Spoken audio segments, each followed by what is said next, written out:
In section 3.6, we're going to be looking at asymptotes and also limits at infinity. So we're going to kind of revert back to chapter 1 for a little bit and pull some concepts from there as well.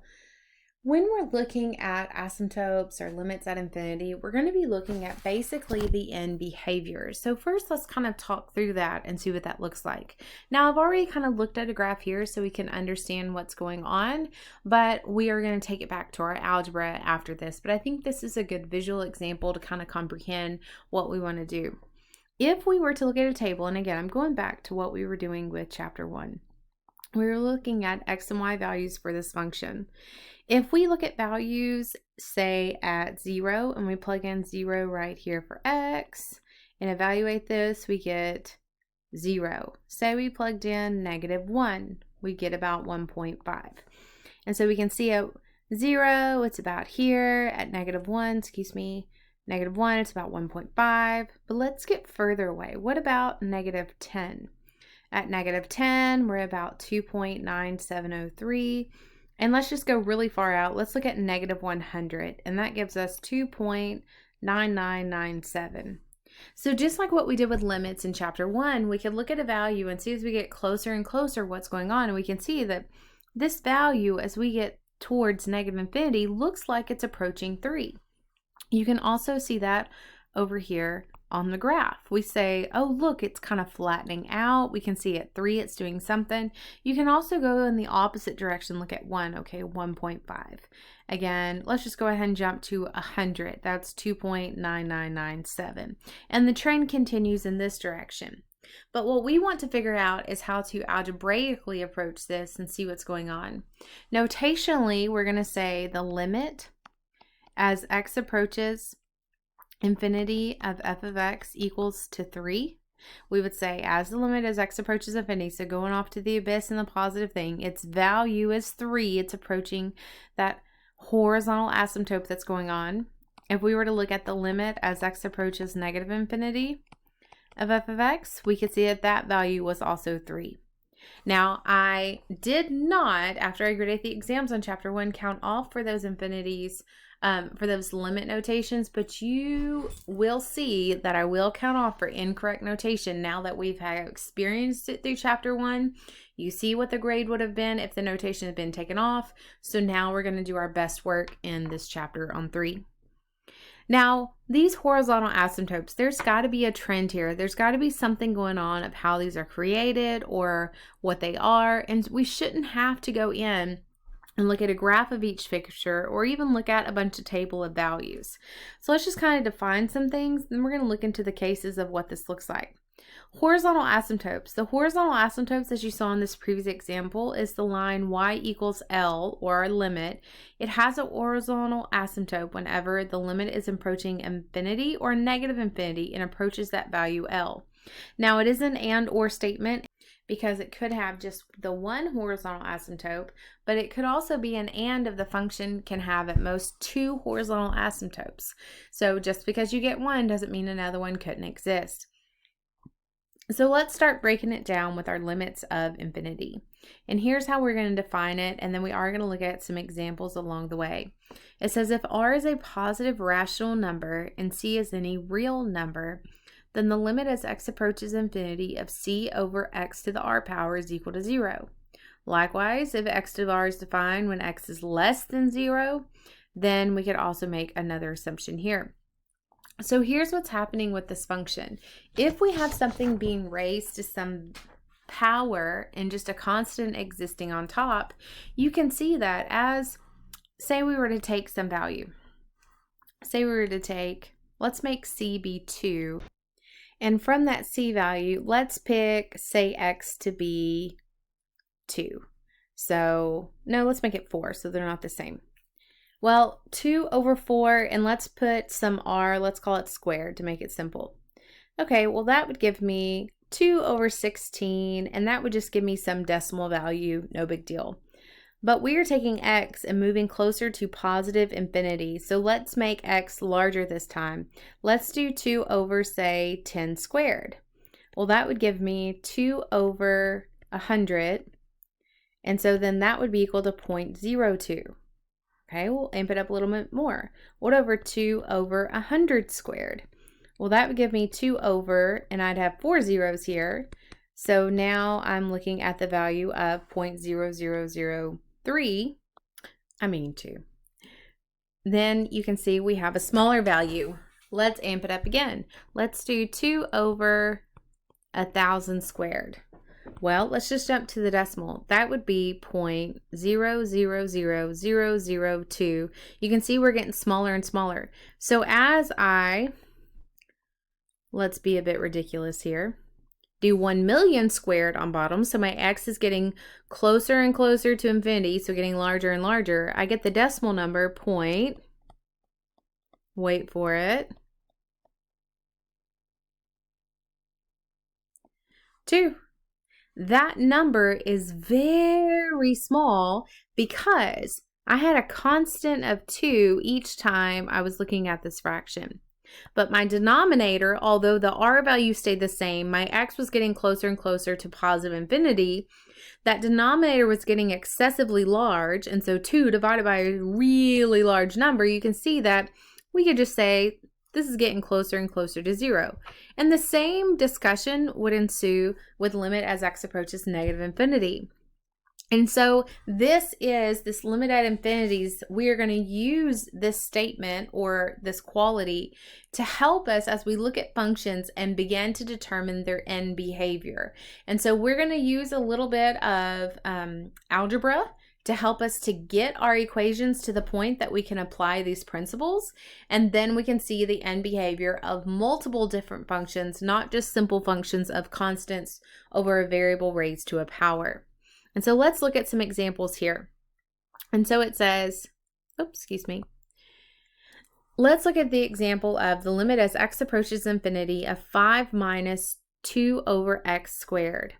And so if I were to plug this in, this would give me, because on limits from chapter 1, we can separate this, and I can say the limit as x approaches infinity of 5 minus the limit as x approaches infinity of 2 over x squared.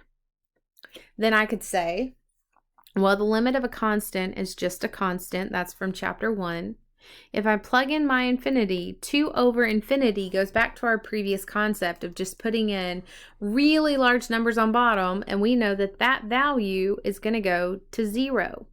And so now we're just looking at the value of 5 minus 0, and so we get the value of 5.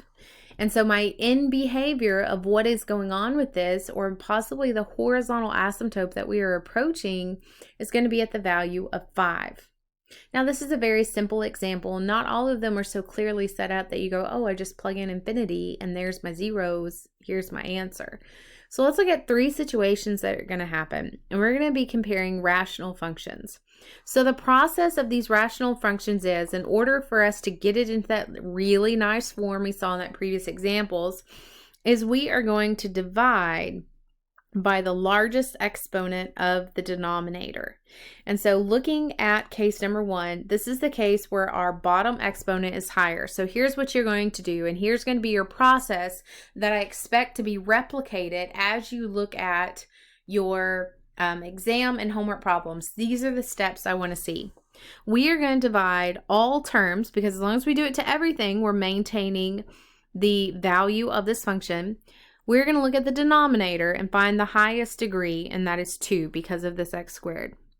We are going to take everything in this problem and divide it by x squared. So I'm going to say this is equal to, and these are the steps you'll have to show. X as it approaches infinity of 2x, we're going to divide it by x squared. Plus 5, we're going to divide it by x squared. Over 3x squared, we're going to divide it by x squared. Plus 1 divided by x squared. So I took every term in my function and divided by the highest degree in the denominator. I did not divide it by the whole term 3x squared. I'm just dividing it by the x squared. My next step I'm going to show is I'm going to reduce all of these. If you don't reduce, this isn't going to work out. So that's going to give me 2 over x plus 5 over x squared all over large 3 plus 1 over x squared. Then once you have reduced them, now you can actually take that limit. So that would give me 2 over infinity plus 5 over infinity squared is just infinity over 3 plus 1 over infinity. That would give me 0 plus 0 over 3 plus 0, giving me 0 over 3, just 0. Now 0 is an okay number to get. 0 is not okay in regards to your gas tank, your bank account, or the grade in your class. But 0 is okay in regards to evaluating a function and getting a number. But these are going to be the steps that you're going to have to show, because if this problem were, say, for instance, worth 5 points, I would be giving credit for this step right here of evaluating by the highest exponent, reducing, plugging in, and then reducing further. Those are going to be the points that I'm going to allocate and look for to get full credit for problems. But again, you can see that if I did not reduce in this step, I would not have been able to get to the point of zeros based off that x approaching infinity we just looked at on the previous page, because in the non-reduced forms, I would get infinities over infinities, and that's not something we can work with right now. That's kind of undefined. So make sure you're dividing by the highest power you find in the denominator, reducing, then taking the limit. And again, make sure you're writing limit until you actually take the limit. Now let's look at this separate case of what if the exponents were the same. Well, still the same process. You can see that the highest degree in your denominator is a squared, and so I'm going to say the limit, because I haven't taken it yet, as x approaches infinity, of 2x squared over x squared plus 5 over x squared all over 3x squared over x squared plus 1 over x squared. So I divided every term by the highest exponent found in the denominator. I'm going to now simplify. That gives me the limit as x approaches infinity of 2 plus 5 over x squared all over 3 plus 1 over x squared. So that gives me, now I'm going to take the limit, 2 plus 5 over infinity over 3 plus 1 over infinity. That gives me zeros. And that ends with a value of 2/3. So pretty interesting that when the degrees of the exponents were the same, it ended up giving me these coefficients. And that's just a little check mark along the way. Not that I want you to jump and not show any steps in between, because again, full credit will be given for those 5 steps. Dividing by the highest exponent, reducing them, plugging in infinities, showing me that you know those infinities turn to 0, and then simplifying.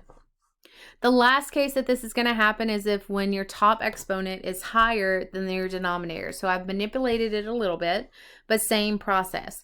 Look for the degree in your denominator. It is a 2, so an x squared. So you're going to divide each of these terms by x squared. And again, show all steps as we go. So I'm going to divide by x squared. That gives me 3x squared over x squared plus 1 over x squared. So I'm going to reduce. You can see my steps are all the same in between. It gives me 2x squared plus 5 over x squared all over 3 plus 1 over x squared. Take your limit. So that gives me 2 times infinity plus 5 over infinity all over 3 plus 1 over infinity. Apply your zeros. So it gives me infinity plus 0 over 3 plus 0. Infinity over 3, well, if I take a number that never ends and divide it by 3, I get a number that never ends still. And so for this one, my limit does not exist. And that was the case of just your exponent being higher. But again, all those steps in between have to be shown to go with that. Now, the next step example I want to show you is a little tricky one. I want to make sure that you can follow on this one. So on this one, same process. You want to take the highest degree of your denominator and divide all terms by that. But here's the tricky thing. We have a square root. So let's make a note here. If I am just looking at the square root of x squared, not even considering 2 or the addition of the 1, that reduces to x. So in all actuality, the degree of the denominator is actually a 1 power if we're talking about just that variable. And so when I am setting up this problem and dividing, we're going to have to consider this. Underneath the square root, we're going to divide by squared. Outside of the square root, because the square root of x squared is just x, we are only dividing by x.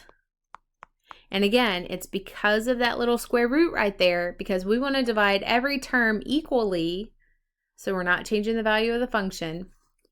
Cleaning this up, that gives me the limit as x approaches infinity of 3 minus 2 over x all over, let's reduce these, 2 plus 1 over x squared. Plugging in, that gives me 3 minus 2 over infinity all over the square root of 2 plus 1 over infinity. Apply my zeros. And that actually gives me 3 square roots of 2, but you always have to rationalize out your radical out of your denominator. So I'm going to multiply just by the square root of 2 over 2. So this gives me 3 square roots of 2 over square root of 2 times square root of 2 is square root of 4, which is just 2. And this would be my final answer. So again, this one was really tricky just because of the fact of when you're looking at the highest exponent and your denominator, you can't ignore that square root because you're going to be working with two different pieces that are actually equal in this problem. Now let's talk trig for a minute, because in this entire section we haven't done any trig. Let's look at those limits. Well, let's consider this. Find each limit. The limit as x approaches infinity of sine x. Well, think about your sine x function from your pre-cal days. Your sine x function looks something like this. It's an oscillating curve that is bouncing between +1 and -1. And so if I'm trying to find the limit as x approaches infinity, this is just going to keep bouncing back and forth till infinity, so this limit will not exist. But you may have remembered this other one here. This is actually the limit being 1, and this is by our conversation that we had about the squeeze limit, or excuse me, the squeeze theorem in chapter 1. And so we've already picked up that limit, previous chapters and proofs, and so don't forget those trig functions as you're working through this, and we may have to manipulate as we go. So I hope this helps you to gain a better understanding of your limits at infinity, but as always, please reach out if you need additional assistance.